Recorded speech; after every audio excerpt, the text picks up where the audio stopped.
Good evening. Thank you for joining us for the first edition of Chicago's War on Drugs. Today is April 4th, 2017.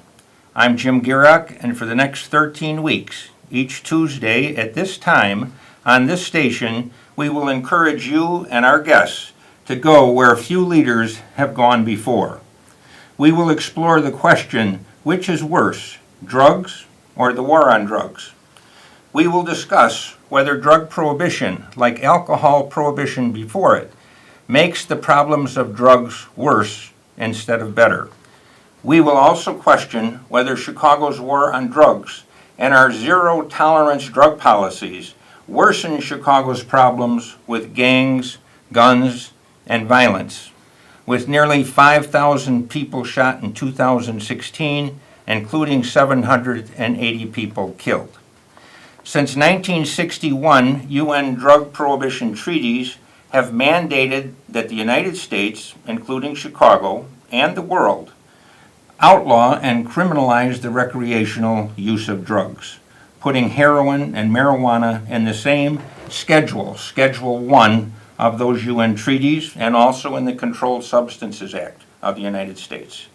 These prohibition policies come with many side effects, many harms, and many unintended consequences. We will question whether UN drug treaties make Chicago streets and neighborhoods unsafe, and ask what Chicagoans can do about it. There is no right or wrong answer on this show. This is simply an important heart-to-heart discussion. This program is broadcast live from CAN TV studios in Chicago, and is brought to you courtesy of Azteca Baseball League, a nonprofit organization. Azteca can be seen and reached at Azteca Baseball League at the website address shown. You can also contact it by the email address drugnews1@yahoo.com with a phone number of 773-447-5547. Now, this is a call-in show, and there's a number listed on the screen, so that if you would like to participate, you can call 312-738-1060. Now, I've mentioned the violence in Chicago, which has been so horrific because of the war on drugs, but not all deaths in Chicago are coming because of the war on drugs, or rather because of bullets from the war on drugs. Many of them come because of health problems and because of the prohibition of substances so that people don't know what they're consuming. It is my honor to have with me this evening Dan Big, who is the Executive Director of the Chicago Recovery Alliance. Dan, welcome to the program. Thank you very much for having me. Now, as I say, not everyone dying because of this war on drugs is dying because of bullet holes. Maybe you can give us some history of the organization and how the war on drugs is harming people otherwise. Well, what Chicago Recovery Alliance has done for 26 years is do outreach to people who are using drugs, mostly by injection, in an attempt to reduce the harm from that use. That harm would include infectious disease, soft tissue infections, endocarditis, and as well as overdose and hepatitis C as two of the big ones today.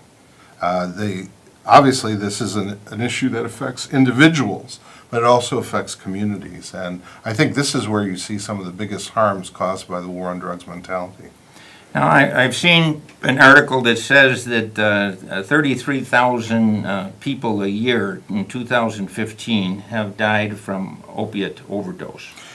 Overdose is the number one cause of accidental death in the U.S. now. It has been for several years, more so than car accidents, more so than handgun violence. And what impact has the war on drugs had in increasing or decreasing the availability of opiates in the United States? It has had no positive effect. It has made drug markets, at best, it has made drug markets more violent, but the purity, the absolute availability is driven by the consumer market and has nothing to do with governmental policy, laws, or otherwise. We've filled prisons, jails with people trying to moralize drug use and abuse to no good extent, simply exacerbating the negative consequences. Well, maybe I should just put the question to you and let you help us. Which is worse, in your opinion, drugs or the war on drugs? Well, drugs in themselves are just physical objects. This is a drug. It's called naloxone. It reverses opioid overdoses. If some of the nearly 1,000 people who die of this in Cook County of opioid-related overdose had this and a person there to inject it into them should they have overdosed, they would be alive today. So drugs are not, I don't see them as being a problem. They're neither good nor bad. It's how they're used. The war on drugs specifically creates harms that are unnecessary, even if people choose to use intoxicants, which all of recorded history suggests they have and will. So it seems like a fruitless or immoderate or drunken battle that harms citizens more than any other. So can an argument be made that drugs are too dangerous not to control and regulate? No. An argument could be made that nuclear weapons are too dangerous to control and regulate. But drugs are something that is so ubiquitous to humans. Our species is an intoxicating one, and it always has been. And that is one of our characteristics, like reproduction. Our attempts to tamp it down usually can cause harm, but very, very seldom can cause benefits. We need to accept it and then work with it in order to reduce the harm associated with it. So how can we reduce the harm for people in Chicago and Cook County who are presently having problems because of drug use? Well, we've accomplished a lot over the last 26 years. We have, number one, we have assisted with the collaboration of county and city and state public health departments, reducing unsafe injection by doing syringe exchange, giving a place for people to deposit used syringes and giving them sterile syringes. This is a public health tenet to stop disease. We've done that, and it's proven itself to be the most effective intervention we've done to deal with HIV, for example, in the last 30 years. We have choices like this facing us every day. And more, I think people are looking to the health side versus the punishment or moralizing side. Our mayor recently called for a reduction in incarcerating nonviolent drug offenders. Chicago Police Department is conducting a trial now to divert people away from the correctional system to something proven effective to help people who are using drugs. So I think there's plenty of movement in a positive direction. The question is it fast enough, and why did it take us 40 years to get here? On the finance side of the problem, I recall an article in the Chicago Tribune that said that because we've improved AIDS drugs, that we've extended the life expectancy of someone who's contracted HIV for 23 years, from the time of discovery till time of death, and that the average cost for just one new AIDS case is $600,000 a year. No, it's actually, that's more a lifetime cost. Yes. But it's over $100,000 a year. Yes, during the 23 years of extended. Oh, yeah. So I mean, that was the Chicago Tribune reliable source. No, the bottom line is, 124,000, 623,000. The bottom line is HIV, the treatments are fantastic now, but they're very costly. Mm-hmm. Similarly, the treatments for hepatitis C are wonderful, but they're very costly. But the difference is the hepatitis C treatments are curative, usually within 3 months. Mm-hmm. And it's a perfect example how the war on drugs steals resources mm-hmm. from things that could actually be effective. And mm-hmm. let me just give you 2 examples. One, we know that substitution therapy in the form of methadone treatment, buprenorphine treatment, are the most effective interventions for people who are using and dependent on opiates. These things are largely unavailable to people without resources. The clinics that we have which Richard Nixon set up, have very limited ability to see people. We don't practice them as public health interventions, we practice them as profit-making interventions. And long story short, the Chicago Department of Public Health, for example, is working very hard to turn drug treatment into a public health-focused enterprise. But it isn't now, and it's been 40, 50 years. The other is hepatitis C.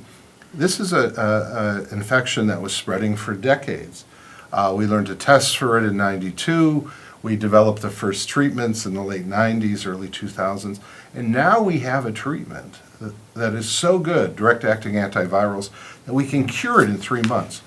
The resources for both methadone treatment, access, and hepatitis C cure are not there. Why? Because we spent it on locking people in cages. This is the insanity of the war on drugs. Well, what do you say to people who think, well, drug use is bad, we should outlaw it as we've done with our prohibition system nationally and internationally, and they say if we start giving people access to clean needles, we start allowing them with access to methadone in order to avoid their heroin use, that we're being complicit. We are sending the wrong message to our children and to the people of Cook County and Chicago. Well, I think the best way to deal with that is, do you have any children? And did they ask you if they should use drugs or not? And if they did, were they yanking your chain? My 3 kids made that decision on their own, and certainly what I do may have played a role, but they never put that question to me. Neither did the hundreds of people we see each week trying to improve their lives, trying to avoid infectious disease and get into treatment, which is not available. I mean, you gotta understand, we have created drug policy in this country as if we were drunken while we did it. And we couldn't do worse if we tried. And I mean, we waste resources that are available on incarceration, law enforcement, interdiction. Yet the very things we need to help that are proven effective are unavailable. Physicians are handcuffed. They cannot use methadone, for instance, in their offices legally to treat addiction despite its unquestioned effectiveness. What are the advantages of methadone, so our viewers? Methadone is an orally effective, usually once or twice a day medicine, which can completely substitute for heroin, a much more powerful and disorganizing drug, which usually is taken by injection for cost efficiency. The heroin should be taken by injection. Methadone can be taken orally. It is a smoother, more blood level high, which allows someone to function very capably. It's like saying that somebody who smokes cigarettes is totally addicted, but nevertheless can be a functional employee and a good spouse and so forth. The same can be true with opiates if we allowed people access to them. I have to tell you a story because it brings it to mind. But as a practicing lawyer for many years in Oak Lawn, I had a deputy Cook County sheriff come in. And the man wanted to pay me a $100 retainer. Well, he didn't say $100, but he said a retainer. I said, well, a retainer for what? He's all decked out in his uniform. And he said, well, in case I get in trouble. And I said, well, why would you get in trouble? And he said, well, I'm a heroin addict. He says, and I have been for the last 20, 25 years. He said, well, I take methadone. I don't use heroin. And he said, but every day I take, I think it was 75 milligrams if I remember. And he said, if you took what I take a day, you would be dead. And so I said, well, what do you do for the Cook County Sheriff? And he says, well, he takes care of the kids at the juvenile court facility. So here's somebody who's taking care of our kids, who's a heroin addict, who's completely sober, able to take care of his job, function. If the county knew about it, of course, they'd fire him in 2 seconds. And yet he was no more harmful than somebody injecting insulin. Right, exactly. And this is the case, and it has been as part of history. The founders of Johns Hopkins hospitals and modern medical surgery and so forth, many of them were opiate addicts their entire adult life. I think I saw we have a caller. Yes, and good evening, gentlemen, and how you doing? And thanks for taking the call. Number one, let me tell you, I appreciate what you're doing out here. I mean, but we are beating a horse. The war on drugs was there when Nixon first announced this. Passing out needles was a thing back in the 80s, the 70s to stop the AIDS virus. Listen, there are many ways to cure things. Number one, it got to start up at the top. We need more facilities where people could come in and get help.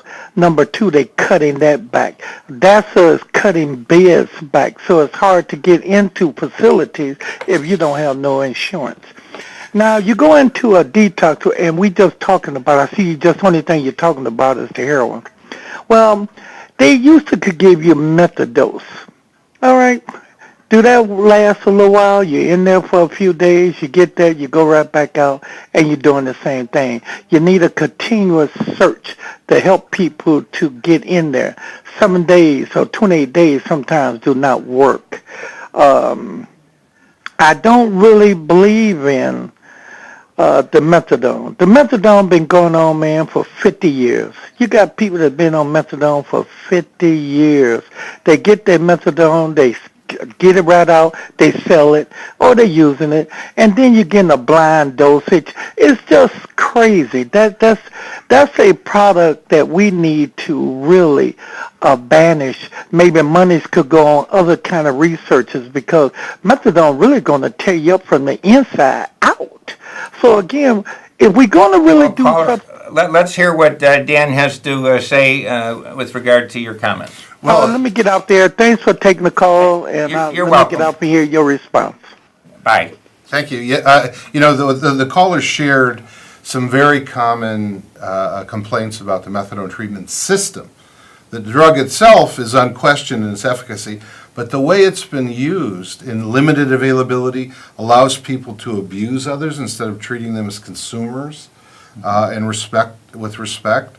The drug itself has been used inappropriately. It should be used an optimal dose, which is determined on an individual basis in consultation with the medical provider, and it should be used open-ended. That's how it works. That's what we know about humans and how they respond to drugs. The fact that you have to basically give up the opportunity for work because you have to go in and get methadone every day from this clinic 17 miles away is insane, but it's the standard practice now. So the methadone treatment industry certainly could make reforms in what they do, but the science is all there. So I call upon our leaders to look at the research that's older than you and I and put it into practice. How far do you have to go to get methadone in Illinois? We did some work with family guidance centers last December. We were doing hepatitis C testing, and we took zip code data as part of that. The average person traveled 17 miles to get to family guidance centers. In the metropolitan Chicago area? This is near north. What about downstate? You could travel for hours in order to access methadone. If you're in Champaign, the closest you can get is Kankakee. We have callers. Yeah, good evening, gentlemen. Good evening. I was watching your program, and I wanted to comment. I grew up on the south side of Chicago, and I've seen all kinds of over-the-top, out-of-control personalities growing up. And most of these people, at some point, went from maybe drinking, or settled into just drinking and got anything heavier out of their system. Why is it that I don't believe, I'm like the other caller, I don't believe that supplying needles, it kind of gives the attitude that there's always going to be a way out. If somebody really wants to kick their addiction, they've got to hit rock bottom. And what's wrong with maybe if they're going to set up some kind of experimental program, why not see if you can get them to go from the heavier drugs back to just a couple of drinks and a safe place to go to. If you're not driving and they just have a couple of drinks and they go through a few months like that, maybe they can adjust to just or wean themselves off of a heavier drugs, because Caller, let's hear what our guest has to say. It's funny Thank that you mentioned alcohol. Certainly it's legal and it's more common, but it is one of the more dangerous drugs available. Opioids are unquestionably safer to the human body than alcohol. So that's the first thing you need to consider. The other question is, look at the drug itself, look at the research we've done for almost 100 years, and we have the evidence that we know what's effective. We don't need any more breakthroughs. It's just a matter of applying it. So we don't have to speculate as you're doing. We don't have to wonder. We don't have to create trials. We know what works. It's just a matter of having the will to apply it. Dan, the irony is the two most dangerous drugs on the face of the earth are tobacco, and the other one is alcohol, that kills dramatically more people than all of the other drugs put together in the world. And yet we have decided to wage this war on drugs that effectively puts more drugs uncontrolled and unregulated everywhere. So we have people who are addicted to drugs, who are consuming them because of their addiction, and they have no idea what's in the substance. Well, ultimately, we're talking about recognizing the reality of human existence and being smart and non-condemning. If you want to condemn, you're going to pay a price in human lives. I don't think that's something we want to do. It doesn't work for other things such as sex. It certainly doesn't work for addiction. When we have something that works like appendectomy for appendicitis, we use it. Yet, when it comes to drugs, we don't apply the most effective interventions. The data is very clear. What we do is almost the worst we could possibly do, so we're trying to move in a positive direction. Would you rather control and regulate drugs or outlaw them? Well, we've tried the outlawing part, and whether it be with alcohol or all other drugs, it doesn't work. It spends too many resources on destructive, unproductive things, and leaves things which have proven efficacy unfunded. Now, how can we move public opinion to a more reformed idea and lawmakers to a position of reforming laws instead of leaving prohibition that's caused so much problem in place? Well, I think the way prohibition ended before us, there's a swell of support for ending it. And shows like yours and the discussion we've had with the callers hopefully have instigated an investigation into what really is true. Am I speaking the truth? Are you speaking the truth? Are they speaking the truth? Where does the truth lie? And then acting based on that. The truth lies in the headlines of the newspapers day after day. But why nothing happens? Why every time we talk about the violence or the opium epidemic, why is there no discussion about changing drug policy rather than changing gun laws or all the other myriad solutions that are offered? That's an excellent point. And I think one of the chief reasons is we don't understand the difference between drug consumption and drug commerce. We don't understand the difference between drug markets and the effects of drugs on a person, especially when we have no idea what's in those drugs, such as illicit markets produce. So those are some of the real problems, and they're fundamental misunderstandings. Is it not true that the best weapon against drug overdose is to enlist the help of drug users and put a label on the substance? It's unclear how. I think that would certainly be a step in the right direction. Another step is to have naloxone, this medicine here, available, and someone who cares about you watching your back to make sure this antidote can be used in case of overdose. All right, well, Dan, I see that our time is about up, but I really appreciate very much your coming in to talk to us about what's happening in Chicago from a health and needles standpoint. And I want to thank Azteca for letting you be the lead-off man on our Chicago War on Drugs series. And thank you to our viewers who've tuned in, and I see we've had many calls we couldn't address. But come with us again next Tuesday at this time on this station to be with Rod Sawyer, Alderman of the 6th Ward, to talk about Chicago's war on drugs. Thank you.